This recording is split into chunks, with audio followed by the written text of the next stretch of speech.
Yasi Ipinatulfo, magbibigay ng 100,000 piso sa nabangga ng driver. May naghihintay na ₱100,000 mula sa aktres na si Yasi Pressman ang rider na nabangga ng kanyang driver kamakailan. Bago ito, nagtungo ang Grab driver Raymart Ginto sa programa ni Senador Raffy Tulfo na, wanted sa radyo, para ireklamo ang driver ni Yasi. Ani Ginto, ilang beses na niyang kino-contact ang driver ni Yasi pero wala itong sagot.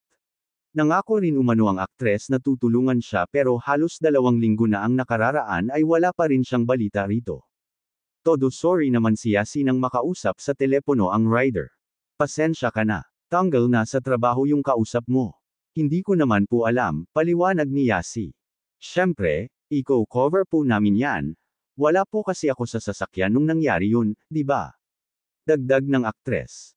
Pinanggakuan ng aktres si Ginto ng ₱100,000 para pampaayos ng sasakyan na nabangga ng kanyang driver at pantikip sa dapat sana ay kikitain nito sa mga araw na hindi nakabiyahe.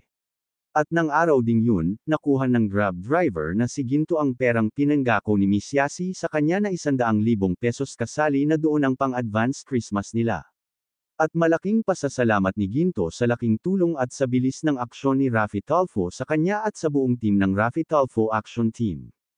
Pwede pang makiusap na paki-subscribe din sa channel na ito at paki-like na din. Maraming salamat po sa panunood.